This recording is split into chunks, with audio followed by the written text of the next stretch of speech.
You're joking! It was dinner time. Harry had just finished telling Ron what had happened when he'd left the grounds with Professor McGonagall. Ron had a piece of steak and kidney pie halfway to his mouth, but he'd forgotten all about it. Seeker, he said, but first years never. You must be the youngest house player in about a century, said Harry, shoveling pie into his mouth. He felt particularly hungry after the excitement of the afternoon. Wood told me. Ron was so amazed, so impressed, he just sat and gaped at Harry. I start training next week, said Harry. Only don't tell anyone. Wood wants to keep it a secret. Fred and George Weasley now came into the hall, spotted Harry, and hurried over. Well done, said George in a low voice. Wood told us. We're on the team too. Beat us. I tell you, we're going to win that Quidditch Cup for sure this year, said Fred. We haven't won since Charlie left. But this year's team is going to be brilliant. You must be good, Harry. Wood was almost skipping when he told us. Anyway, we've got to go. Lee Jordan reckons he's found a new secret passageway out of the school. Bet it's the one behind the statue of Gregory the Swami that we found in our first week. See ya. Fred and George had hardly disappeared when someone far less welcome turned up. Malfoy, flanked by Crabbe and Goyle. Having a last meal, Potter? When are you getting on the train back to the Muggles? You're a lot braver now. You're back on the ground and you've got your little friends with you, said Harry coolly. There was, of course, nothing at all little about Crabbe and Goyle. But as the high table was full of teachers, neither of them could do more than crack their knuckles and scowl. I'd take you on any time on my own, said Malfoy. Tonight, if you want. Wizard's duel. Wands only. No contact. What's the matter? Never heard of a wizard's duel before, I suppose? Of course he has, said Ron, wheeling around. I'm his second. Who's yours? Malfoy looked at Crabbe and Goyle, sizing them up. Crabbe, he said. Midnight all right? We'll meet you in the trophy room. That's always unlocked. When Malfoy was gone, Ron and Harry looked at each other. What is a wizard's duel? Said Harry. And what do you mean you're my second? Well, a second's there to take over if you die, said Ron casually, getting started at last on his cold pie. Catching the look on Harry's face, he added quickly, But people only die in proper duels, you know, with real wizards. The most you and Malfoy will be able to do is send sparks at each other. Neither of you knows enough magic to do any real damage. I been expected you to refuse anyway. And what if I wave my wand and nothing happens? Throw it away and punch him on the nose, Ron suggested. Excuse me. They both looked up. It was Hermione Granger. Can't a person eat in peace in this place? Said Ron. Hermione ignored him and spoke to Harry. I couldn't help overhearing what you and Malfoy was saying. Bet you couldn't, Ron muttered. And you mustn't go wandering around the school at night. Think of the points. You'll lose Gryffindor if you're caught. And you're bound to be. It's really very selfish of you. And it's really none of your business, said Harry. Goodbye, said Ron. All the same, it wasn't what you'd call the perfect end to the day, Harry thought, as he lay awake much later listening to Dean and Seamus falling asleep. Neville wasn't back from the hospital wing. Ron had spent all evening giving him advice such as, If he tries to curse you, you better dodge it, because I can't remember how to block them. There was a very good chance they were going to get caught by Filch or Mrs. Norris, and Harry felt he was pushing his luck, breaking another school rule today. On the other hand, Malfoy's sneering face kept looming up out of the darkness. This was his big chance to beat Malfoy, face to face. He couldn't miss it. 11:30, Ron muttered at last. We'd better go.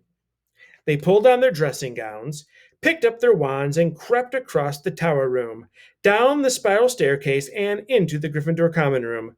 A few embers were still glowing in the fireplace, turning all the armchairs into hunched black shadows. They had almost reached the portrait hole when a voice spoke from the nearest chair to them.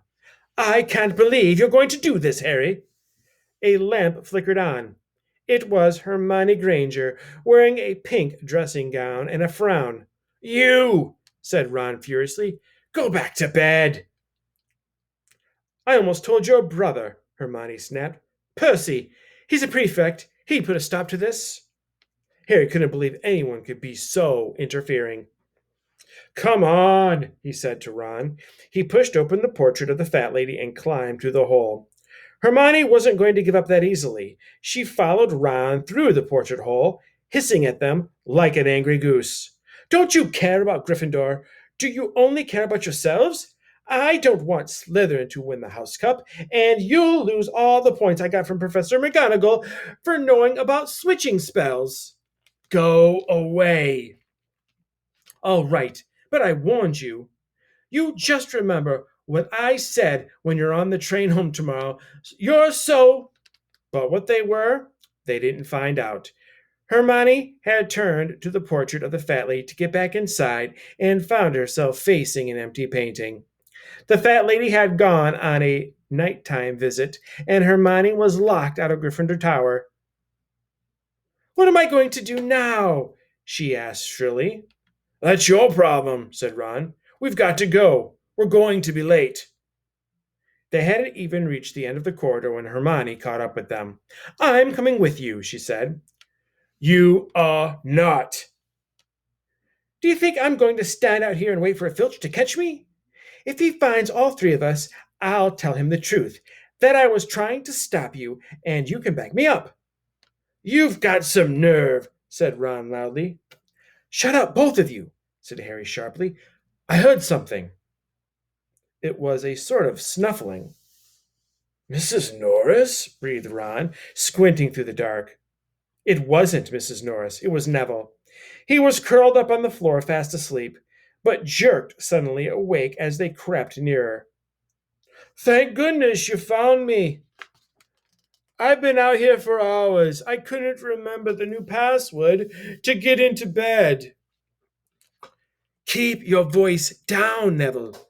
The password's pig snout, but it won't help you now. The fat lady's gone off somewhere. How's your arm? Asked Harry. Fine, said Neville, showing them.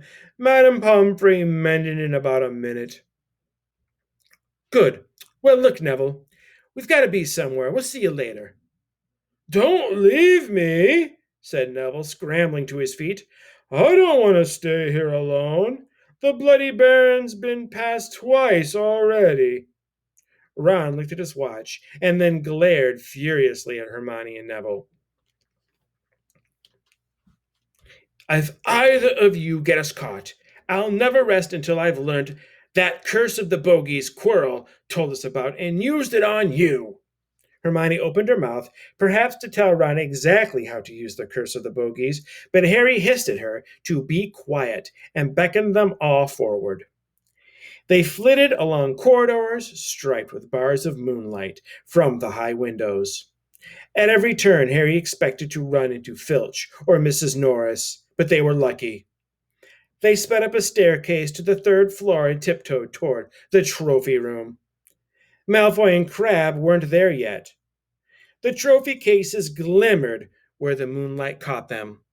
Cups, shields, plates, and statues winked silver and gold in the darkness. They edged along the walls, keeping their eyes on the doors at either end of the room. Harry took out his wand in case Malfoy leapt in and started at once. The minutes crept by.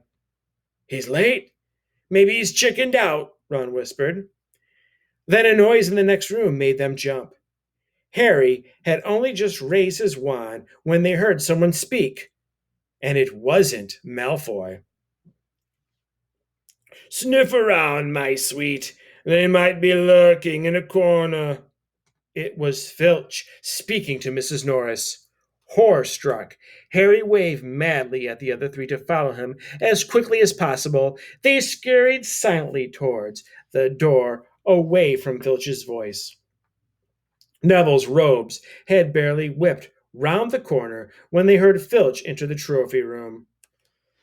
"They're in here somewhere," they heard him mutter. "Probably hiding." "This way," Harry mouthed to the others, and, petrified, they began to creep down a long gallery full of suits of armor. They could hear Filch getting nearer. Neville suddenly let out a frightened squeak and broke into a run.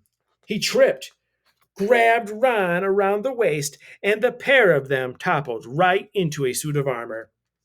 The clanging and crashing were enough to wake the whole castle. "Run!" Harry yelled, and the four of them sprinted down the gallery, not looking back to see whether Filch was following. They swung around the doorpost and galloped down one corridor, then another, Harry in the lead without any idea where they were or where they were going.